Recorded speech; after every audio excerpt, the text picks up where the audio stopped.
So Martin Odegaard last week, I think it would have been best for him to stay here, and boy, I was wrong because it sucks that Zidane doesn't believe in younger talent. It really does, because Martin Odegaard is a good player. Luka Jovic, when given the minutes, is a good player. Um, but because they're not, I guess, Zidane's favorite. I don't know what happened with Zidane because he vouched for Luka Jovic because Real Madrid was struggling with goals. He got Luka Jovic.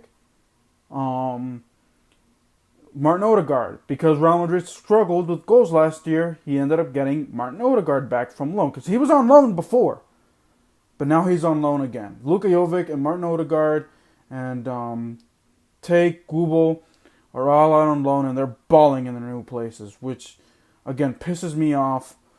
So Martin Odegaard, who, if he would have stayed, or if Zidane actually had him stay, most likely would have been in the pecking order to come back and be in that midfield for tomorrow's game. But he is on his way to Arsenal. But like he's coming back after 6 months, so there's no buyback. There is a no buy clause at the end of the summer. Um, so that's that. Luka Jovic probably is coming back to Madrid, but to be honest, I think that he should just stay at find a new home as well. Odriozola is staying. Thank God for him, because here's the thing: if Real Madrid, Sergio Ramos and Nacho Fernandez, since they're unavailable this week and most likely the next coming weeks, are out for this game. Um, are out for this game as known because Sergio Ramos suffered an uncomfortable injury, a knee injury during warm-ups, and of course Nacho has COVID. Was in close contact for COVID-19. Fun fact, and I think I should have left my previous segment on a positive note. Zinedine Zidane, the bum manager, tested positive for COVID-19. He is out. He will not be on the bench, coaching. So take it if you will, but I take that as a positive sign, at least for this week. I guess I should have left that segment on a positive note, but I just thought of it now, actually thinking of it now. Um, so, but enough about Zinedine Zidane. This is about players who are just.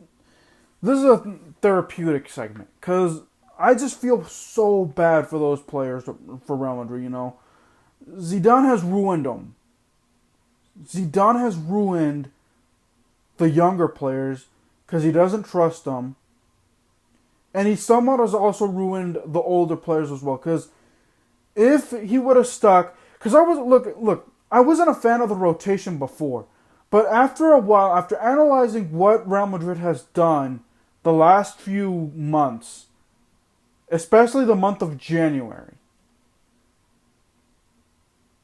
that rotation is looking good right about now, because now you got players who are kind of rusty, because some of them are coming off of COVID and some of them are coming off the bench and they never had enough minutes. And some of them are even the youth guys, the B team. So that's hard to see now that Real Madrid is in this situation where they're getting rid of players that they shouldn't.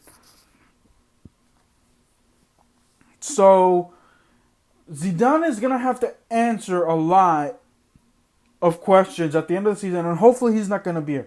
And like I said, this is a therapeutic segment. My sympathy goes out to the players who want out of Madrid. I don't blame them. I don't. Odegaard rightfully should have left because he's not getting the playing time here. Odriozola, that's a different case because, like I said, Real Madrid kind of needs him because the players are injured. Eder Militao, they wanted him for the winter transfer window, but they're not gonna get him. Tottenham Hotspurs wants him, but he isn't. They're not gonna get him. I just feel bad for those guys because those guys were Zidane signings and they're not getting the time of day. So we're gonna have to wait and see. Next up, guys, is gonna be what Zidane's manager replacement could be if he doesn't survive the season or doesn't survive to next season.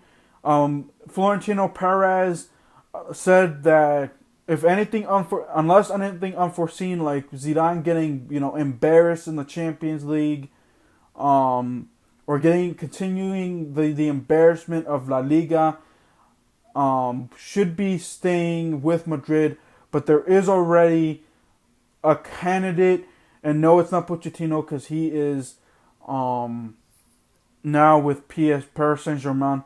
But I'll dissect what that really, how Florentino Perez kind of flopped that decision, but in this next segment. And also to wrap another final segment is Eden Hazard, because Eden Hazard, who have not escaped my wrath just yet. So those are the two final segments, guys, for this podcast episode.